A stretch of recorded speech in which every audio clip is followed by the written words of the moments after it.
Sinong niloloko mo kung nanloloko ka ng tao? Who are you fooling when you are fooling other people? Ang niloloko mo, pag nagloloko ka ng ibang tao, hindi ang ibang tao, kung hindi ang sarili mo. Amen? Tandaan niyo po yan. Dahil nung minsan meron pong isang kwento tungkol sa isang tao na nagtitinda ng karne.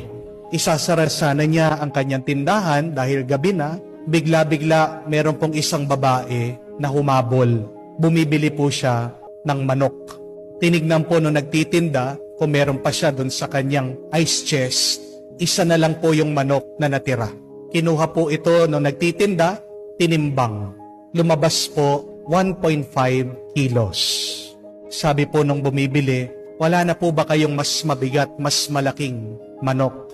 Alam niyo pong ginawa nung nagtitinda, kunwari, kinuha niya yung manok, binalik niya doon sa ice chest niya, kunwari, meron pa siyang ibang kinuhang manok, pero parehas lang naman, nilagay niya ulit doon sa timbangan.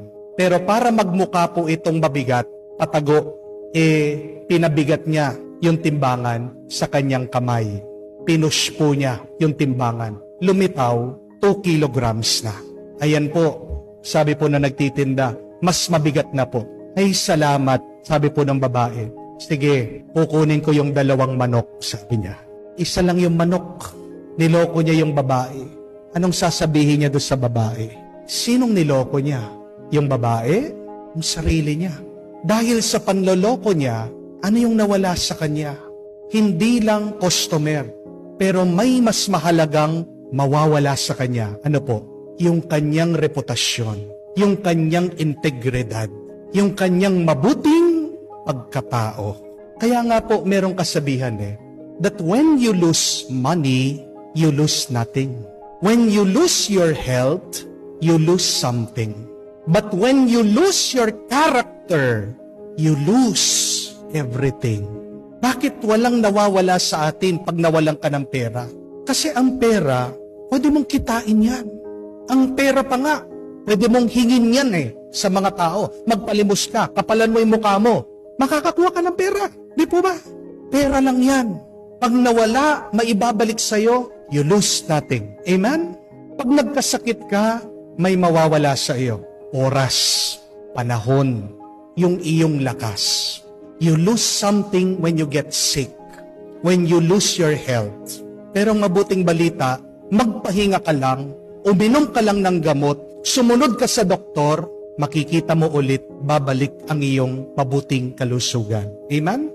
Pero pag ang iyong pagkatao, pag ang iyong karakter, ang iyong reputasyon, pag nasira yan, pag nawala yan, pag hindi ka pinagkakatiwalaan ng mga tao, wala na lahat. Para kang nagiging walang kwentang tao, wala kang silbi. Di po ba? At ano yung tawag mo doon sa nararamdaman mo napakasakit pag nakagawa ka ng kasalanan sa ibang tao? Ang salita natin doon ay hiya. Pag nakagawa ka ng kasalanan sa iba at sa Diyos, di po ba? Nakakahiya. Shame. Pero nagpapasalamat tayo dahil sa hiya. Dahil kung hindi ka mahihiya, hindi ka magbabago. Amen? Tingnan niyo po si San Pedro. May ginawang kahiya-hiya sa ating Panginoon. Pinagtaksilan ang ating Panginoon, Jesucristo. Nangako siya, Panginoon, hindi kita pagtataksilan kailanman. Ang lakas ng loob. Pero si Jesus siya mismo nagsabi, mamaya lang madaling araw, bago tumilaok ang manok, 3 beses mo na akong pagkakalulo. 3 beses mo na akong tataksilan. Nagkatotoo nga, nung hinuli ang ating Panginoon, nakilala siya ng mga ibang tao. 3 times. Di ba kasama ka niya? Apostoles ka niya. Kababayan ka niya. Tingnan mo yung pagsasalita mo. Halata. Kaibigan ka niya. 3 beses. Kung gaano siya kalakas na loob, sinasabi sa Panginoon, hindi kita pagtataksilan. Aba, ang bilis. Pinagkalulo, dininay ang ating Panginoon. Tumilawok ang manok. At sabi sa Ebanghelyo, kahit na malayo si Jesus, nagkatinginan sila. Tinignan ni Jesus si San Pedro. Si San Pedro nakita si Jesus at umiyak siya. Bakit siya umiyak? Kasi nahiya siya dun sa kanyang ginawa. Kahit na masakit yung hiyang yun. Salamat dahil nahiya siya. Dahil nangako siya, hindi na niya muling gagawin yung kasalanan na yon. Naging tapat na siya sa Panginoon. Kahit na kinulong siya, kahit na pinako siya, hindi na niya pinagtaksila ng ating Panginoon. Magpasalamat ka pa rin sa Diyos pag nahihiya ka pa. Dahil pag nahihiya ka, inasusuklaman mo na ang iyong ginawang mali at kasalanan. Dahil pag hindi ka na nahihiya, pag hindi ka na nandidiri sa kasalanan na ginagawa mo, hindi ka na magbabago. Mahirap na maligtas ang iyong kaluluwa. Amen? Pag minsan, meron pong lumalapit sa akin, umiiyak. Anong problema? Niloko ng asawa. Minsan narinig ko na po ito. Sabi ng babae, Father, ang sakit.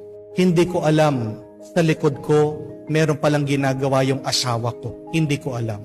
Para ba akong naglalakad na wala akong ulo? Sumagot naman po ako, sabi ko sa kanya, alam mo, magpasalamat ka kung yan lang yung iyong nararamdaman. Ako nga, mas gusto ko na yung lumalakad na walang ulo. Kesa dun sa asawa mo, naglalakad yan walang kaluluwa. Anong mas gusto nyo? Naglalakad ka na walang ulo dahil napapahiya ka, pinag-uusapan ka, sinisiraan ka ng ibang tao, pinagtaksilang ka? Okay lang yon. Basta't nandyan yung kaluluwa mo. Dahil pagkatapos ng buhay natin dito sa mundo, kahit na wala kang ulo, ano naman ang papasok sa langit? Hindi naman yung ulo mo, yung kaluluwa mo. Yung mga iba, binenta na nila yung kanilang kaluluwa sa demonyo. Amen? Pag nag-i-enjoy ka sa pagkakasala, pag wala ka ng hiya, anong ibig sabihin? Patay na ang iyong kaluluwa. Amen? Paano na lang ang susunod na buhay? Kaya nga, anong kailangan natin gawin? Magdasal. Pagdasal natin yung mga walang hiya. Amen? Kailangan nila yan. Walang ibang makakapagbago sa kanila kung hindi ang Diyos. May pag-asa pa ba? Oo. Habang may buhay, may pag-asa. Kung nga si San Pedro, makasalanan na tao, pinagtaksila ng Panginoon. Aba, ngayon, apostoles, banal, nagbago. Kung nga si San Pablo, nanguhuli pa ng Kristiyano, nakakapatay pa ng tao, masamang tao, nakakahiya yung kanyang ginawa. Pero nagbago. Habang may buhay, may pag-asa. Huwag kang titigil. Kung naiinis ka sa ginagawa ng ibang tao dahil sa kanilang pagkakasala, pagdasal mo sila. Ialay mo sila sa Diyos. Yun yung iyong maitutulong. Yun yung iyong magagawa. Dahil ang Diyos lang ang makakapagbago sa mga matitigas na puso. Amen? Ang magandang dasal para sa mga makasalanan ito. Panginoon, buhayin mo ang hiya sa taong yan. Ibalik mo ang hiya sa kanya. Panginoon, sana naman mandiri siya sa ginagawa niyang masama. Dahil pag hindi mo kinamuhian ang kasalanan, magpapatuloy ka. Pag nahihiya ka, sana wag mong ipagpalit ang iyong pagkatao, ang iyong kaluluwa para sa kasalanan dahil may susunod pang buhay.